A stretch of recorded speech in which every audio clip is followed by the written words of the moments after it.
गुरुजी अक्सर हमें जो अच्छा नहीं लगता वही बार-बार हमारे सामने क्यों आता है? फिर वही हमारे दिमाग में नेगेटिविटी का रूप ले लेती है, इसको कैसे दूर करें? अच्छा और बुरा इस दुनिया में कुछ है नहीं, ये सब काम चलाऊ स्थितियाँ हैं। जो बुरा लग रहा है उसको ज़रा अच्छा लगाना शुरू कर दो। मतलब ये थोड़ा-सा कठिन लगता है और हमें अगर हम ईगो से बाहर आ जाएँ, हम कुछ हैं नहीं असल में। हम एक घास के फूल से भी कम अस्तित्व और अपना अहमियत रखते हैं। लेकिन हम अपने ईगो को और अपने उसको इतना ज़्यादा पैदा कर लेते हैं कि उससे हमें समस्याएँ कभी-कभी आती हैं। हाँ, कुछ चीज़ें ऐसी भी होती हैं जो परिस्थितिजन्य ढंग से इतनी विकराल और इतनी खराब हो जाती हैं कि कभी-कभी उसको हम नहीं शामिल उसके साथ हम तालमेल नहीं बैठा पाते। लेकिन फिर ये मान के चलें कि देखिए जो लाभ-हानि, यश-अपयश, जीवन-मरण सब विधि हाथ। लाभ-हानि, यश-अपयश, अभी यश और अपयश वाली श्रेणी में आता है। कोई आदमी आपके साथ दुर्व्यवहार कर रहा है, ये ऐसी हरकतें बार-बार करता है कि वो हरकतें ठीक नहीं है। ये विधि के का विधान है कुछ। वो मैंने बोला ये आपके बीज का विकास हो रहा है, आपके व्यक्तित्व का विकास हो रहा है। बार-बार प्रतिकूल परिस्थितियों में आपको रहने का मौका मिल रहा है। ऐसे बदतमीज और गंदे आदमी के साथ पाला पड़ गया है आपका कि जो बहुत गलत ढंग से आपके साथ व्यवहार कर रहा है, तो आपके व्यक्तित्व को नर्चर कर रहा है ये। हो सकता है कभी जीवन में ऐसी स्थिति बने आपकी कि इससे भी खराब लोगों से पाला पड़ जाए, तो आपका जीवन और अच्छा और बेहतर हो सकता है।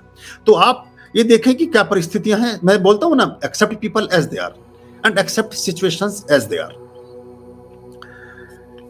बुद्ध के एक शिष्य हुए पूर्ण काश्यप। पूर्ण काश्यप का 5000 लोगों का संघ था, बुद्ध का 500 लोगों का संघ था। पूर्ण काश्यप दीक्षा लेने आए और बुद्ध के शिष्य हो गए। तो पूर्ण काश्यप जब एनलाइटमेंट जब संबोधि को उपलब्ध हुए, तो उन्होंने कहा कि गुरुदेव मैं आपकी शिक्षाओं को, यानी बुद्ध की शिक्षाओं को, बुद्ध की देशनाओं को, बुद्ध की दिए गए ज्ञान को दुनिया में प्रसारित करना चाहता हूं और मैं किसी ऐसे एरिया में जाना चाहता हूं जहां लोग जब दुखी और परेशान हो, तो मैं वहां इस बात को फैलाऊंगा आपकी। कहते तुमने कौन सी जगह चुनी है? बुद्ध पूछते हैं पूर्ण से, तुमने ऐसा कौन सा स्थान चिन्हित किया जहां तुम जाना चाहोगे? वो कहते हैं मैं सूखा गांव में जाना चाहूंगा। बिहार का एक प्रांत था सूखा, एक स्थान का नाम था सूखा। वहां के लोग थोड़े ठीक नहीं थे, दुर्दांत थे, कत्लेआम मचाने वाले थे, रोज ही हत्या डकैती लूटमार इस तरह का। ये जो अंगुलीमाल था वो भी सूखा प्रदेश से ही था, जो लोगों की अंगुलियां काट करके अपने गले में डाल करके घुमा करता था। वो भी एक अलग प्रसंग है, मैंने वो स्थान विजिट किया, देखा हुआ है मेरा, जब मैं बहुत इस पर यात्रा पे था बिहार में। तो वो कहते हैं तुम वहां क्यों जाना चाहते हो? वहां के लोग तो अच्छे नहीं हैं और वो तुम्हें नुकसान पहुंचा सकते हैं, और वो बुरे लोगों का एक पूरी पूरी बस्ती ही ऐसे खराब लोगों की, दुर्दांत लोगों की, डकैतों की और आतियाइयों की है कि वहां तुम कैसे निभा कर पाओगे? तो कहते हैं कि गुरुदेव मैं, अगर कोई आदमी डॉक्टर है तो वो कहाँ जाना चाहेगा? जहां लोग बीमार हैं या जहां लोग स्वस्थ हैं? तो निश्चित रूप से वो बीमारों के बीच जाना चाहेगा। तो ये सारे के सारे लोग बीमार हैं मानसिक रूप से, अपनी विचारधारा के रूप से, तो मैं इनको ठीक करना चाहूंगा, मैं वहां जाना चाहता हूँ। वो तुझसे पूछते मैं तुमसे 3 प्रश्न पूछना चाहता हूँ, उनका उत्तर मुझे दो। कहते ठीक है।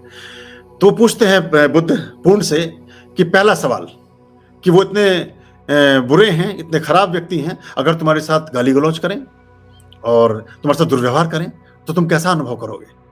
तो पूर्ण कहता है मुस्कुरा करके, गुरुदेव आप जानते हैं मेरा उत्तर, लेकिन फिर भी पूछते हैं तो मैं आपके सम्मान के निहितार्थ ये बात निवेदित करता हूँ कि मैं सोचूंगा कि ये मेरे साथ दुर्व्यवहार ही करते हैं, बुरी बातचीत ही करते हैं, तो बुरा नहीं कर रहे हैं कुछ, तो मैं सोचूंगा कि कोई बात नहीं, इतना भी ठीक है।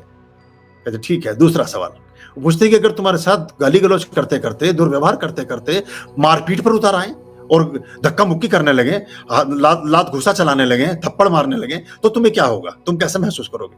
वो कहते हैं मैं सोचूंगा कि सिर्फ लात घूसा ही मार रहे हैं, थप्पड़ ही मार रहे हैं, मारपीट ही कर रहे हैं, मार ही नहीं दे रहे हैं, जान से ही नहीं मार रहे हैं, इतना भी काफी है, पर्याप्त है मेरे लिए। मैं सोचूंगा बुद्ध मुस्कुराते हैं। ये तीसरा और अंतिम प्रश्न वो ये कि अगर तुम्हें कभी मार ही डालें, सिर पर उनके खून सवार हो जाए, ऐसी सनक सवार हो जाए और उन्हें लगे कि आदमी बहुत खराब है, इसको मिटा दो धरती से, दुनिया से, और तुम्हें मार ही डाले, तो तुम्हें कैसा अनुभव होगा? तो क्या मैं उन्हें प्रणाम करूंगा कि मैं इस जीवन से तुमने मुझे मुक्ति दी, जिस जीवन में बहुत सारे दोष हो सकते थे, जिस जीवन में बहुत सारे पाप हो सकते थे, जिस जीवन में चलते बहुत सारी चींटियां मर सकती थी, जिस जीवन में मेरे से बहुत सारे बुरे कृत्य और असत्य वाचन हो सकता था, मैं बुरी बात बोल सकता था, झूठा बोलना पड़ता, किसी का पाप होता, मुझे जीवन से मुक्ति दी, मैं उन सबको धन्यवाद अदा करूंगा और मैं महाप्रयाण की यात्रा पर निकल जाऊंगा। तो बुद्ध मुस्कुराते हैं और कहते हैं कि तुम्हें अब दुनिया में कोई भी व्यक्ति तुम्हारा कुछ अहित नहीं कर सकता, पूरी दुनिया तुम्हारे लिए बहुत अच्छी है, जहां जाना चाहो तुम जा सकते हो, इस परीक्षा में तुम उत्तीर्ण हुए।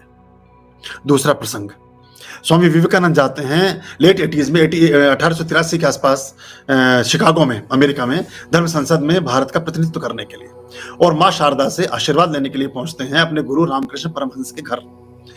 रामकृष्ण परमहंस की पत्नी शारदा किचन में थी। रामकृष्ण परमहंस को खाने का बहुत शौक था, तो मैक्सिमम समय उनका उनकी पत्नी का किचन में ही बीतता था, शारदा का। तो वो किचन में खड़ी हैं, तो विवेकानंद बाहर से आवाज मारते हैं कि माँ, मैं तुमसे मिलने आया हूँ और मुझे आशीर्वाद दो कि मैं शिकागो जाना चाहता हूँ, भारत का महान नाम रोशन करके आऊँ। तो कहती है चाकू जरा उधर पड़ा है, जरा मुझे उठा कर दे दो। तो विवेकानंद वहां से चाकू उठाते हैं और माता की तरफ बढ़ाते हैं। तो माता जब ये देखती है कि चाकू देने का ढंग, वो जो उसका फल है अपने हाथ में पकड़ते हैं, उसकी जो मूठ है वो माता की तरफ बढ़ाते हैं। तो वो जैसे ही चाकू पकड़ती, बोली चाकू तो मेरे भी हाथ में था पागल, मैं देख ही रही थी, सब्जी तो मैं काट ही रही हूँ किचन में, मैं तो सिर्फ तेरी मनोदशा देखने चाहती थी। जो मैक्सिमम खतरा अपनी तरफ रखने को तैयार है, जिधर फलक होता है, जिधर धार होती है, वो अपने हाथ में पकड़ा स्वामी विवेकानंद ने, और जो लकड़ी का हिस्सा था वो माता की तरफ बढ़ाया और उनसे उन्हें दिया कि ऐसे देने का ढंग यही होता है। हम किसी को चाय का कप पकड़ाते हैं, घुंडी अपने हाथ में रखते हैं, उसे कहते हैं लो जी चाय, मतलब ये साधारण रूप से ऐसा होता है हमेशा। एक किसी से कोई चीज मांगेगा वो आपको ऐसे ही देगा, ये देने का ढंग नहीं है। तो उन्होंने कहा कि जो व्यक्ति अपने जीवन में सर्वाधिक खतरा उठा सकता है, सर्वाधिक संघर्ष को झेलने की ताकत रखता है, सबसे ज्यादा विपरीत परिस्थितियों को स्वीकार कर रहा है मुस्कुराते हुए, उसके जीवन का कोई अहित नहीं हो सकता। और शिकागो की धर्म संसद में जो हुआ सो पूरी दुनिया जानती है, कैसे मैं झंडा फहरा करके आए और क्या दुनिया में बात हुई। तो ये हमारी मनोदशाएं छोटे छोटे कृत्यों से पता चलती है। एक साधारण सी जो फिल्में बनती हैं फिल्म सिनेमा इंडस्ट्री में, उसमें सबसे कठिन रोल सबसे प्रतिभाशाली कलाकार को दिया जाता है, सबसे कठिनतम रोल, और सबसे साधारण रोल सबसे साधारण कलाकार को दिया जाता है। तो जिन लोगों के जीवन में बहुत सारे संघर्ष हैं, बहुत सारे संकट हैं, बहुत सी चुनौतियां हैं, बहुत सारी परेशानियां हैं, वो इसलिए हैं कि आप बेहतरीन कलाकार हैं, आप उनको अच्छे से निभा सकते हैं, इसलिए आपको मिला है। तो आप इसको अच्छे से परफॉर्म करें और उन परिस्थितियों पर विजय प्राप्त करके दिखाएं मुस्कुरा करके कि आप बहुत मेधावी, बहुत प्रतिभावान, बहुत परमात्मा से जुड़ी हुई आत्मा हैं, और ये छोटी छोटी बातें आपका कोई भी बाल बांका नहीं कर सकती है। बहुत आशीष हमारी तरफ से।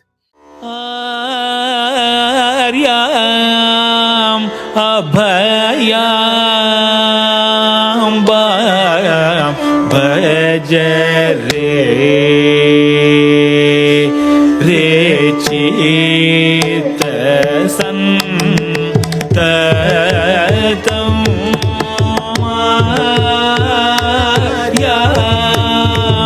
अभयाम भज रे